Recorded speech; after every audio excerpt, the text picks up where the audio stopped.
The sun hadn't even risen when Alan Harwood turned off the old country road and rolled to a stop at the gravel drive that led to Harwood Farm. Mist clung to the grass like a warning, and the air carried a silence that didn't sit right in his chest. He stepped out of the truck slowly, boots crunching against the rocks. Marie was asleep in the passenger seat, wrapped in the same travel blanket she'd used through their 4-month volunteer trip in Peru. Alan stood there for a moment, just breathing in the familiar scent of pine and dirt. Only, something was off.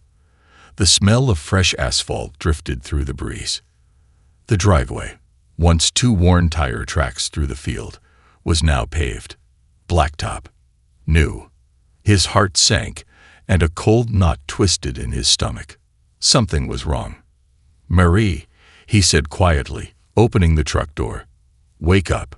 We've got a problem." She blinked herself awake and followed his line of sight. There, across the field, stood a 10-foot iron gate, complete with keypad entry, motion cameras, and a polished sign that read, "Private Property. Magnolia Ridge HOA. Residents only." Marie's face paled. "That's not ours." "No, it's not." But it was their land. It had been in the Harwood family for 3 generations. Alan had grown up here, chased chickens through the orchard, learned to ride horses in the south pasture, buried his father under the oldest oak tree near the creek. It was more than property. It was blood-soaked earth, family sweat, and stubborn tradition. Alan walked up to the gate and grabbed the bars. Cool metal. Brand new. He rattled them hard. No give. Behind it, beyond the trees, he could see unfamiliar rooftops peeking out. Cookie-cutter homes, a community center, sprinkler systems shooting mist across what used to be the back hayfield. "What the hell happened here?" he muttered. Marie pulled out her phone and checked the county assessor's website. Her face dropped. "Alan, it says the property was transferred 3 months ago." "Transferred to who?" She didn't answer. Alan's jaw clenched. He reached into the glove box and pulled out a worn leather folder marked Land Trust, Harwood Family, and flipped through the pages. Everything was in place. The deed, the taxes, the active trust covenant he'd established 10 years ago. This land wasn't just owned, it was legally shielded. But someone had pierced it, and they'd done it while he was away. As the morning sun crept over the pines, it cast long shadows across the gate, shadows that seemed to reach out like fingers, clawing at everything he'd built. "They think we left it behind," he whispered. "They think because we were gone, we wouldn't notice." Marie looked at him. "What do we do?" Alan stared past the gate, eyes sharp, calm. "They stole the wrong damn farm." The next morning, Alan stood at the edge of the east field, boots rooted in mud, eyes locked on something that made his blood run cold. A swimming pool, glimmering blue, perfectly rectangular, with kids splashing and laughing not 50 feet from where his grandfather once parked the old combine. His land had been carved into a subdivision playground. Behind the pool, a row of identical luxury homes lined what used to be his best cornfield, each with pristine siding, white vinyl fences, American flags fluttering under porch lights. A shiny new road, Magnolia Ridge Boulevard, cut clean through the soil his family had worked for generations. Alan wasn't just angry. He felt violated. This was a robbery in broad daylight, only dressed up in freshly painted shutters and HOA rules. Marie joined him, her phone glued to her hand. "I found the company," she said, scrolling. "Magnolia Ridge Developments. Brochure says a master-planned gated community, built on fertile southern soil, designed for peace of mind." Alan nearly laughed. "They used my soil for their damn slogan." Marie looked up. "Alan, they'd got trails cutting through the forest line. Your deer blind's gone. They're calling it Nature Preserve Access." That was the final straw. He marched back to the gate and slammed the call button on the intercom. After a long silence, a smug voice crackled through. "This is Magnolia Ridge Security. This is Alan Harwood. This land is mine. I want to speak to someone. Developer, board, president. I don't care. Sir, we've been informed this land was legally transferred. It wasn't. Alan snapped. And I'm about to make sure every single one of you finds out how wrong you are. A pause. Then the line went dead. Alan turned to Marie, his voice calm but sharp as steel. They're confident. Too confident. They think we're just some old farmers who forgot to lock the door. Marie's eyes narrowed. So what's our first move? He walked back to the truck, dust trailing behind his boots, and pulled out a thick accordion file labeled Emergency Records. Inside, maps, land surveys, zoning files, the original trust agreement, and copies of every single property tax receipt for the last 15 years. He slapped it onto the truck hood. We build a timeline. We find the weak point. Somebody pushed this deal through fast and quiet. That means they left fingerprints. Marie opened a folder, squinting at a dated notice. Look at this. A zoning change notice. Posted last fall. During harvest season, they buried it in a public bulletin nobody reads. Classic move, Alan muttered. Slip it through when no one's watching. But he had been watching, in his own way. Years ago, Alan had anticipated something like this might happen. It's why he'd added a buried clause in the land trust that had never been tested, until now. He turned back toward the development, eyes scanning the rows of houses like a general studying enemy territory. They'd moved in while we were away, he said. But they have no idea. I was waiting for this. Alan hadn't slept. He sat hunched at the kitchen table of their old farmhouse. What was left of it, bathed in the cold flicker of a single bulb. Dust clung to the corners. The windows were cracked open to let in the breeze, but all Alan could smell was fresh asphalt and someone else's lawn fertilizer. He flipped through the file Marie had printed that afternoon, and then he saw it. The transfer notice, stamped, dated, notarized, approved by the county zoning board, signed by a man named Robert C. Tennyson, a clerk Alan knew had retired 2 years ago. Alan's eyes narrowed. Got you, he muttered. He tapped the signature with his pen. Once, twice, like a hunter spotting fresh tracks. This wasn't just a technical error. This was a ghost signature. Someone forging a legal document to make a land grab look legitimate. Marie leaned over his shoulder. Is that real? Alan stood up slowly, the old wood floor creaking under his boots. No, and I know exactly where to prove it. The county records office was quieter than usual. Maybe it was the summer heat. Maybe it was fate. Alan walked up to the front desk and laid the document down like a weapon. I'd like to request the original zoning file on parcel 814B. The clerk raised an eyebrow. Magnolia Ridge. That's the one. 10 minutes later, Alan was sitting at a government-issue desk flipping through scanned PDFs and microfiche printouts. The deeper he went, the more things stank. There were 2 different maps showing the parcel lines. One with his farm intact. One with it split neatly into development sectors A through D. Both dated the same day. And then there it was, a memo buried 3 pages deep, referencing expedited reclassification due to unoccupied status. Alan's hands tightened. Unoccupied. He had paid taxes, submitted land management reports, and even uploaded satellite photos of crop rotations while in Peru. He'd never left this land unattended. Not once.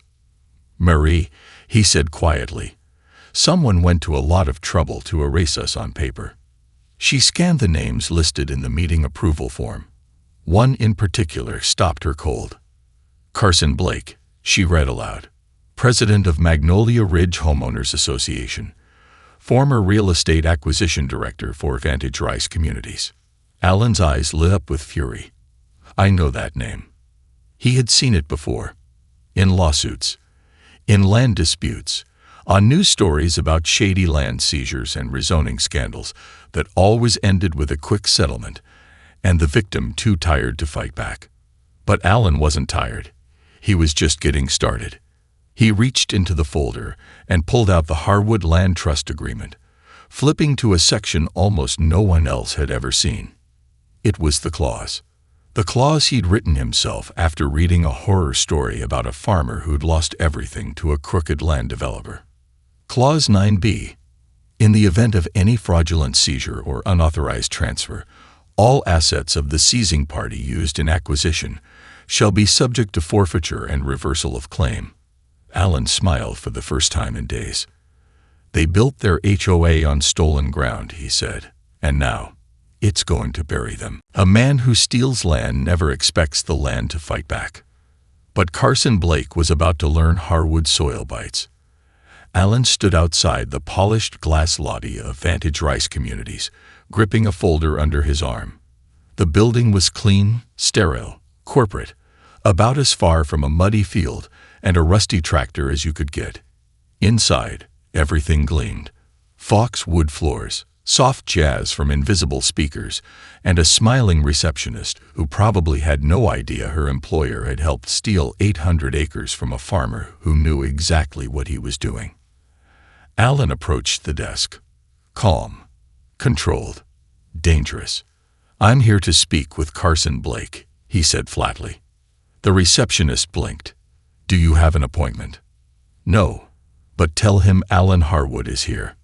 He'll want to hear this." There was a long pause, then a whispered phone call, then silence. "Mr. Blake's unavailable at the moment. Tell him I have the land trust document with Clause 9b and a certified copy of the forged zoning transfer." That did it. Within minutes, Alan was led into a sleek corner office that reeked of leather-bound arrogance. Carson Blake stood by the window, overlooking the skyline like a king who thought he'd already won the war. He turned slowly, young, well-tailored, smirking. "Mr. Harwood," he said, like it was a joke, "you've got quite the nerve walking in here." "And you've got quite the fraud trail," Alan replied, tossing the folder onto the glass desk. Carson didn't open it. He didn't need to. "I'm sure there's been some misunderstanding," he said casually, moving to pour himself a drink. "The land was marked abandoned. All legal. Public record." Alan leaned in slightly, voice low and steady. "Public record signed by a man who retired 2 years before the date on the document.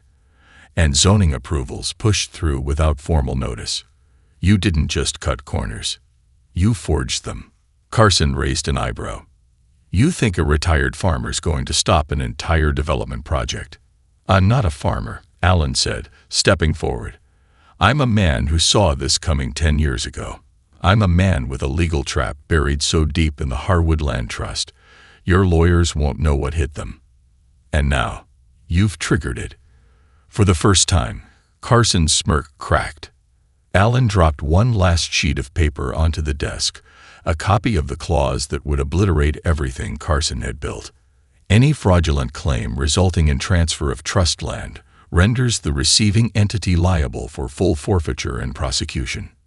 "You built your empire on my family's soil," Alan said. "Now I'm taking it back, and everything attached to it." Carson's fingers twitched slightly over his glass. "You wouldn't win. You'd be crushed in litigation." Alan turned toward the door, already walking. "You're assuming this stays quiet," he said over his shoulder.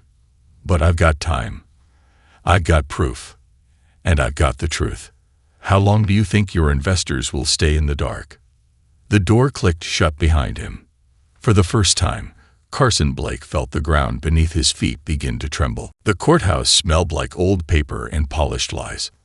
Alan sat straight-backed in the courtroom, boots dusted in Harwood soil, a silent declaration that the land was still his. Marie sat beside him, her phone set to record, her eyes like steel. Across the aisle, Carson Blake whispered to his attorney, both dressed like wolves in tailored suits. But today, the prey had claws. The judge, an aging woman with a reputation for no-nonsense rulings, called the session to order. This wasn't the final trial. Not yet. But it was the hearing that could decide whether the case moved forward or got buried like so many others. Carson's lawyer stood first. Slick voice, smooth language. Your Honor, we request immediate dismissal. The plaintiff lacks standing. The land was legally transferred based on documented vacancy and public notices. Allen stood. Your Honor, I have here a notarized affidavit from Robert C. Tennyson, he said, holding up the paper. The man whose signature was used to push the zoning change. He confirms under oath that he retired long before the date in question and never signed anything. The judge raised an eyebrow. That's a serious accusation. Allen nodded. So is stealing 800 acres with a pen. A low murmur rippled through the room. Carson's lawyer tried to object, but Allen wasn't finished. He handed the judge a bound folder, thick and official. This is the Harwood Land Trust. Inside you'll find Clause 9b, written, notarized, and filed 10 years ago. It states that any fraudulent acquisition triggers automatic forfeiture and revocation of all claims tied to the transfer. The judge flipped through the document. Silence hung heavy. And finally, Allen said, voice growing colder, I've included 3 satellite images from the past 2 years.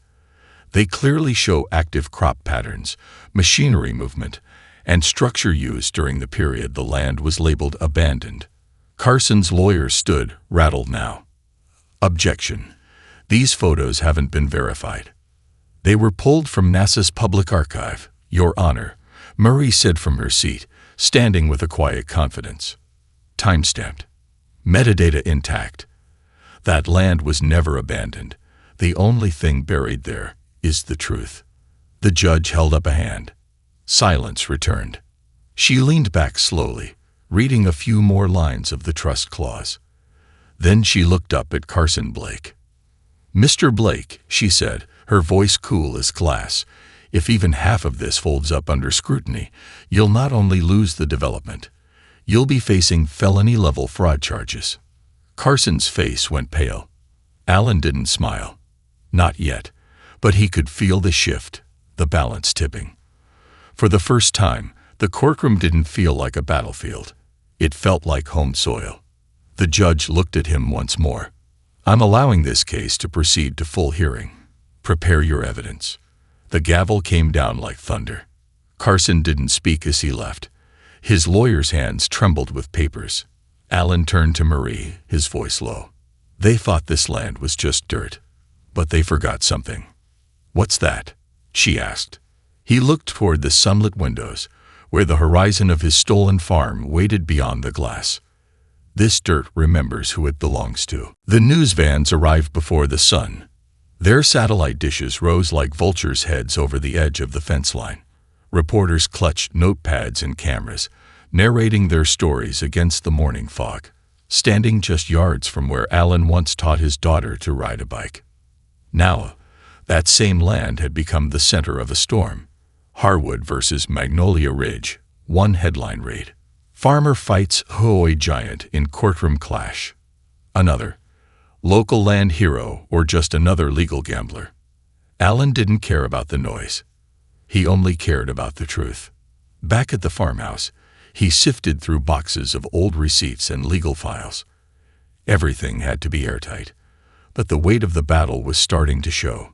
His eyes were tired. His voice grew rougher. Still, he pressed on. Then came the knock. 3 sharp raps on the front door. Marie opened it and froze. On the porch stood a man in a faded county maintenance uniform, face hidden under a ball cap. Nervous, watching the tree line behind him as if someone had followed. I shouldn't be here, he said, eyes darting. But I couldn't let them bury it. Allen stepped forward. Do I know you? Name's Deacon Miles. I used to work zoning verification for the county. I stamped the parcel documents for Magnolia Ridge. But I didn't know they were forged until it was too late. Marie's voice was cautious. And you're telling us this now? Why? Deacon looked at her, then at Allen. His voice cracked. Because I signed a form that helped steal your family's land. And it's been eating me alive. He pulled a flash drive from his coat and held it out. I saved copies of every document they pushed through. Some weren't even supposed to exist. Emails, signatures, internal memos. Carson Blake paid someone off inside the board, and I can prove it. Alan took the drive gently, like it might burn in his hand. "You're a witness now," he said. "You understand what that means." "I do," Deacon whispered. "But someone has to stand up. You did. Now it's my turn." That afternoon, Alan's attorney filed an emergency motion. Within hours, news broke across local and national networks. Whistleblower reveals forged zoning documents in Harwood Farm dispute.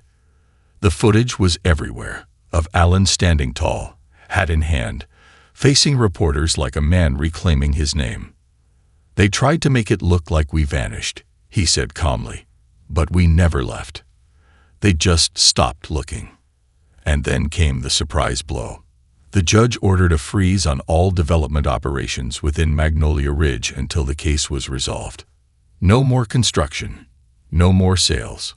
The HOA board panicked. Residents got nervous. Investors started pulling out. Behind closed doors, Carson Blake's confidence shattered. Phone calls went unanswered. Emails were leaked. And in the middle of it all, Alan stood, still and rooted, like the land that refused to forget him. But the war wasn't over. If anything, it was just getting loud. Betrayal cuts deeper when it carries your name. Alan sat motionless as the courtroom buzzed with anticipation. Whispers bounced off the paneled walls like trapped wasps. Carson Blake sat 2 rows ahead, noticeably rattled. His lawyers surrounded him like handlers around a spooked animal. Today was supposed to be a victory lap. The whistleblower's testimony had shaken the county. The development had been frozen, and the media dubbed Alan the man who outlawed an HOA. But then, the documents surfaced. Not from the court. Not from the whistleblower. From Alan's own cousin, Roy Harwood. Marie handed Alan the envelope just minutes before court began. It was thin, harmless at first glance. Inside were signed consent forms, property access waivers, and a sworn letter stating that Roy, co-heir to the Harwood Trust, had authorized partial development rights to Magnolia Ridge communities on behalf of the family trust. The signature matched perfectly. Alan's hands tightened around the edge of the bench. Roy had been silent for years. Never showed up to family meetings. Skipped the harvest reunions. When Alan left for Peru, Roy was managing the books. But he hadn't expected this. The judge banged her gavel as the defense rose with smug confidence. "Your Honor," Carson's lead attorney began, "we'd like to submit this document from Mr. Roy Harwood, trust co-beneficiary and financial executor, indicating consent for zoning reallocation." Alan's lawyer objected, but the judge allowed it, pending verification. In that moment, Alan wasn't just fighting a corrupt HOA. He was fighting his own blood. After court recessed, Alan stepped outside into the blinding sun, heart pounding. Mary followed. I called Roy. No answer. Alan stared at the ground. He sold me out, probably for a check big enough to bury guilt under a beach house. But why now? After all these years? Alan shook his head. He's always hated the farm, said it was a weight chained to our ankles. I thought he just walked away. Turns out he was waiting for the right time to cash out. That night, Alan dug through a different box, the old trust archives. And there, buried in the original will, was a lifeline, a clause that required unanimous consent among beneficiaries for any land reclassification. Roy's signature alone. Legally worthless. Alan smiled grimly. He forgot one thing. The land doesn't move unless we all push. The next day in court, Alan stood and faced the room. Your Honor, he said, holding up the original trust document. The defense's newest evidence fails on one crucial point. Harwood land decisions require 100% beneficiary consent. I never signed. Which means their development was built on a lie and a loophole. Gasps filled the room. And then Alan delivered the final blow.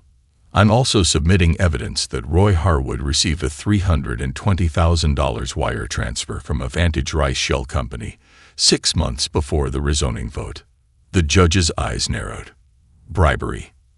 I'll let the IRS decide, Alan said. The courthouse was a pressure cooker. The gavel hovered, threatening to fall.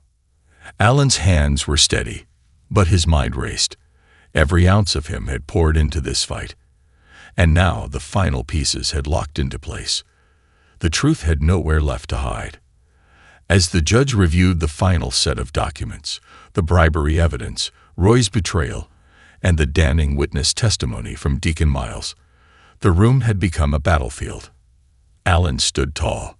Carson Blake, sweating, desperate, and furious, shot him a glare that promised retribution. Your Honor, Carson's lawyer said, voice shaking, This is beyond a simple land dispute. This is an attack on the integrity of an entire development. We ask for immediate dismissal of all charges. But Alan knew it wasn't going to work.